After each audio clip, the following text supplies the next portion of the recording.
Beaucoup des Juifs qui étaient venus à Marie, en voyant ce que Jésus fit, ils crurent en lui, dit Saint Jean dans l'évangile de ce dimanche où il nous raconte la résurrection de Lazare. Nous l'entendrons, le lirons dans l'évangile de ce 5e dimanche de Carême.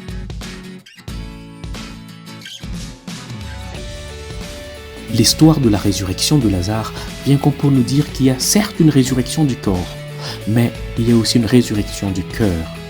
Si la résurrection du corps arrivera au dernier jour, comme nous le professons dans notre credo, celle du cœur arrive ou peut arriver tous les jours. C'est le sens de la résurrection de Lazare que la liturgie d'aujourd'hui a voulu mettre en lumière, avec le choix déjà dans la première lecture tirée du livre du prophète Ézéchiel.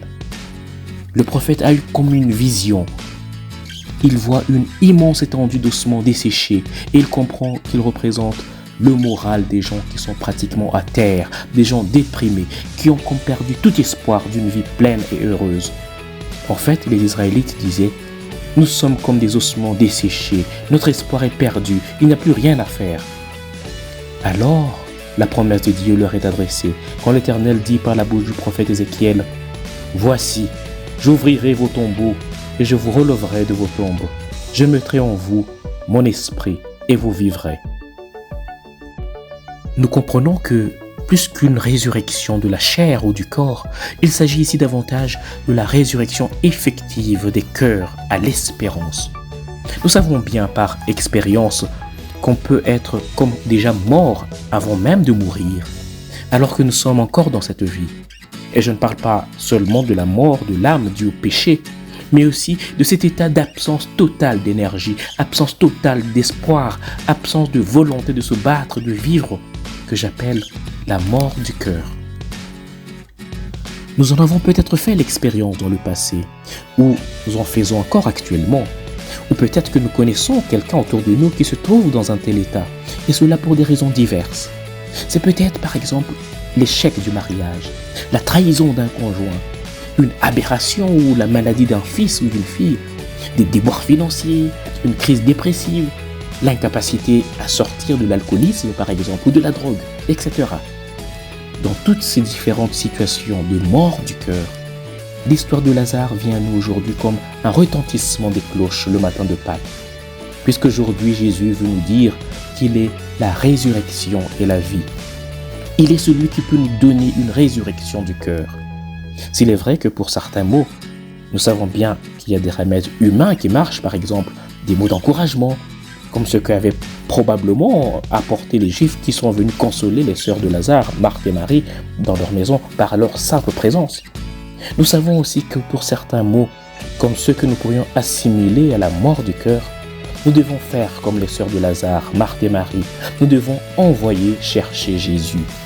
Nous devons l'invoquer, comme le font les gens ensevelis sous une avalanche par exemple, ou sous des décombres d'un tremblement de terre, qui attirent l'attention des sauveteurs par leur gémissement.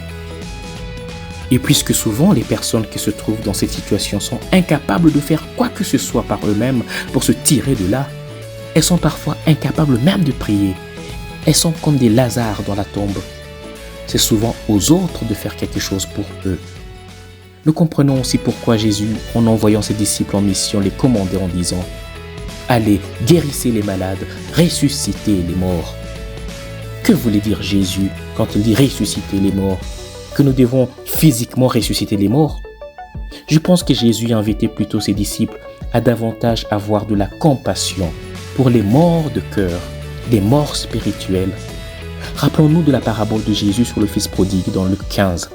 Le Père dit « Mon fils que voici était mort et il est revenu à la vie. » Il ne s'agissait pas tant, et certainement pas, de la mort et de la résurrection physique, auquel faisait référence le Père dans cette parabole, mais davantage de la mort et de la résurrection du cœur, pour ce fils qui s'était perdu dans une vie de désordre, loin du Père, mais qui, après s'être repenti, retourna dans la maison du Père. Prie donc avec moi. Seigneur Jésus, une des œuvres de miséricorde que m'enseigne l'Église depuis l'enfance est d'enterrer les morts. Aujourd'hui, en ce temps spécial de Carême, tu m'apprends qu'il y a aussi une autre œuvre de miséricorde qui consiste à ressusciter les morts de cœur. Donne-moi les grâces nécessaires pour d'abord ressusciter moi-même, ressusciter du cœur, avant d'aider mes frères et mes sœurs à ressusciter à une nouvelle vie, plein d'espérance, par la force de ton Esprit Saint. Amen.